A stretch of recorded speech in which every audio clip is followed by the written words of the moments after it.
welcome back.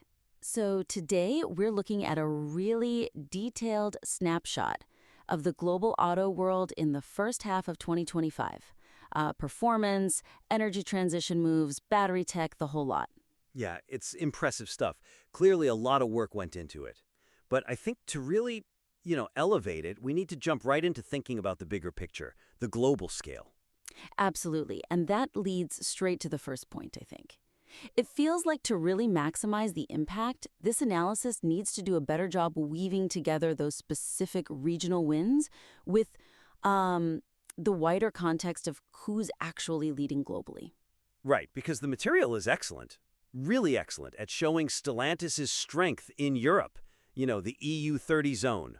They're confirmed second biggest OEM there, right? With what, 17% market share for H125? Exactly. And dominating light commercial vehicles, LCEs, nearly 30% share. Plus, the clearly leading in hybrids, growing that share 4.2 percentage points just this year so far. That's significant. No doubt, it paints a picture of real regional success. Their orders are up 10%. You see the specific models doing well, Peugeot in France, the Panda still going strong in Italy, Jeep Avenger in its segment. You can't argue with that success inside that, regulated European market. But maybe that's the issue right there, focusing so tightly on Europe. While Stellantis is doing great there, the analysis of the real global giants feels a bit disconnected, doesn't it? I think so, like Toyota, still selling over 10 million cars a year, or BYD, exploding past 4 million in 2024. They get mentioned for volume, sure, but it doesn't feel tied into the main story about the energy transition itself. That's the weakness, isn't it? We see the European numbers, the LCV share, the hybrid growth, but how do those massive companies, Toyota, VW, selling 5, 6 million cars, how do their actions outside Europe actually impact the global transition speed? That link feels missing. It's like we're looking at one important piece of the puzzle, but ignoring the sheer size of the rest of it. Stellantis' European success is vital context, but against 10 million Toyotas globally, it's a different scale of challenge. Okay, so the suggestion here, I think, is to really tighten that connection. Show how the huge volumes from Toyota and VW specifically influence the global shift outside of Europe. Are they accelerating it, delaying it? How does their inertia or maybe their gradual approach compare? Yeah, make it more active. Don't just state the sales figures, 5 million, 10 million. Dig into how that legacy scale might be shaping, say, charging infrastructure investments in Asia or influencing government policies outside the EU. Use those massive numbers as the benchmark. Right. Use the 10 million from Toyota as the baseline to measure the real scale of the transition challenge. So if Stellantis gains 4 points of hybrid share in Europe, what does that mean against Toyota's global volume? That comparison gives the reader the real so what. Exactly. It's shifted from just reporting regional stats to analyzing the global power dynamics, which is much more impactful, I think. Agreed. It raises the stakes. Okay, let's shift gears then to the actual hardware, the batteries. Because the material has some fantastic detail on the innovation front. It really does. Some cutting-edge stuff in there. Absolutely. So the discussion around this groundbreaking battery tech, it needs to be explicitly tied back to solving those core worries people have. You know, range anxiety, charging times. Yeah, the practical stuff. The document does a great job laying out the tech. BMW going for huge autonomy with over 110 kilowatt-hour batteries, Stellantis pushing into lithium sulfur, and importantly, 800-volt platforms, and BYD's Blade battery, which is like revolutionary low-cost LFP tech, now even lighter and denser for 2025. It's all genuinely market-changing innovation. For sure. These are the technologies shaping the next wave of EVs. Real leaps forward. But okay, look, let's say we're heading out for an evening drive, right? In your fancy new EV. I'm going to ask you what everyone thinks. Can you promise me, with all this amazing new tech, we won't end up stranded for an hour at some dodgy, maybe broken charger out in the middle of nowhere? Because that's the fear, isn't it? That practical worry. Huh. It absolutely is the fear. That's the real-world headache we're trying to eliminate, right? Waiting around. And see, my answer to you would be Don't worry. Taking the electric car will just be another, joy for us to share. I'm completely confident, and that confidence, rooted in the tech, is exactly what the material needs to spell out more clearly. Exactly. That's the slight weakness here. It lists the cool innovations, Lias, 800V, safer LFP, but it doesn't quite close the loop and use them to directly answer my anxiety or your anxiety.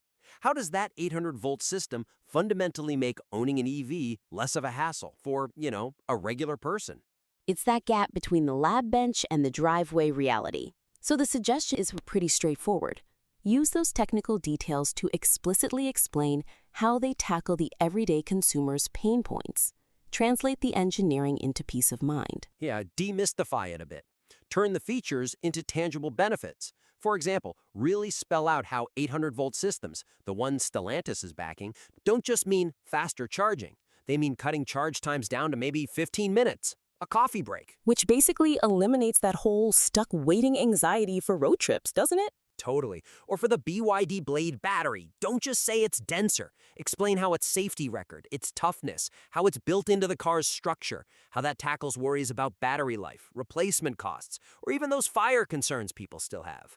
That direct link makes the tech relevant. It helps the reader understand why these innovations matter competitively and which ones might actually win over consumers by building that crucial trust. Makes perfect sense. And that actually leads us nicely into the third area, which is maybe the most complex. The different strategic paths these companies are choosing. Yeah, the divergence in strategies. So a deeper dive is needed, I think, into the risks and potential rewards of automakers taking these varied, sometimes quite cautious routes towards zero emissions. The material gets the basics right. It points out that, BMW, Renault, VW, Stellantis, they seem highly committed to electrification, setting ambitious goals. Right, and it contrasts that with Mercedes, which is taking a more cautious, tech-neutral stance, still putting significant weight on hybrids and even looking at e-fuels. And, of course, it rightly highlights Stellantis' current leadership in hybrids in Europe as key context. But the weakness, maybe, is that Mercedes' tech-neutral strategy is kind of presented as just a thing they're doing, almost an aside. It doesn't really dig into its potential as a serious, maybe even smart, countermove to the pure EV push from Tesla and BYD. It feels a bit passive, yeah, it needs more active analysis. So the suggestion is to really analyze the competitive landscape by examining the strategic pros and cons of these different paths. Ask the tough questions. Like, is Mercedes being cautious a smart hedge? Are they betting that consumer uptake or infrastructure rollout will be slower in some markets? Or is it a vulnerability, leaving the door open for the pure EV guys to grab future share they can't get back? Exactly. And you can apply that same critical lens to Stellantis. Their hybrid leadership right now, gaining that 4.2 points share YTD in Europe, that's a massive win today, generating revenue. But is it the perfect bridge strategy? Funding their future 800V and Liz work? Or is there a risk it diverts too many resources, too much focus away from going all in on pure EVs, potentially making them slower to scale up compared to, say, BYD or Tesla in the long run?